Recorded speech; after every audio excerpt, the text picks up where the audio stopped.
నమస్తే, welcome to Telugu రాజ్యం. నేను మీ వెంకట గణవరపు. ప్రస్తుతం మనకి లైవ్ లో అందుబాటులో ఉన్నారు national security studies experts committee chairman, UGC, government of India. ఆయనే కనగంటి రమేష్ బాబు గారు. మరొకటి centre for human security executive founder director ఆయన అందుబాటులో ఉన్నారు. ఇప్పుడు వారితో మాట్లాడదాం. డాక్టర్ కనగంటి రమేష్ బాబు గారు, నమస్తే. నమస్తే వెంకట్ సార్, మీరు చాలా సీనియర్ జర్నలిస్టులు, చాలా చిరకాల మిత్రులు. మీతో దేశ భద్రత మీద, విదేశీ వ్యవహారాల మీద మరి సంభాషించడం అనేది, ఎనాలిసిస్ చేయడం అనేది చాలా మంచి అవకాశంగా నేను భావిస్తున్నాను వెంకట్ గారు. ముందుగా మీకు కంగ్రాట్స్ అండి తెలుగు రాజ్యం నుంచి. ఎందుకంటే national security studies experts committee chairman గా యూజీసీ, గవర్నమెంట్ ఆఫ్ ఇండియా మిమ్మల్ని ఎంపిక చేయటం చాలా ఆనందంగా ఉంది.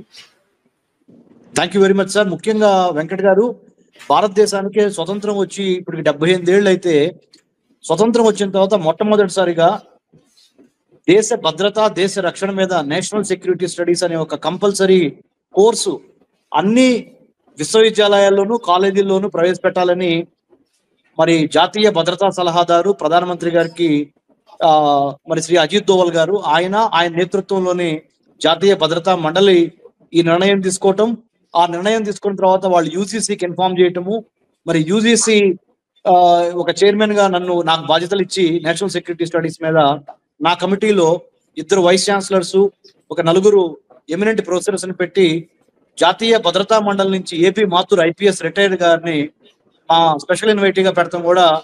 మరి ఆ కమిటీకి నేను మరి చైర్మన్ అవటం అనేది పూర్వజన్మ సుకృతంగా మన తెలుగు రాజ్యంలో భారతదేశ రాజ్య సంరక్షణకి మన తెలుగువాడు, మన తెలుగు రాజ్యం అనేది కూడా మరి తోడవటం, మీరు ఇంటర్వ్యూ చేయటం, ఇవన్నీ నేను ఆ భగవంతుని ఆశీస్సులుగా భావిస్తున్నాను సార్. మరొకటి, ఇండియా పాకిస్తాన్ కి సంబంధించి యుద్ధం రాబోతోంది అని పాకిస్తాన్ విదేశాంగ మంత్రి మాట్లాడటం జరిగింది.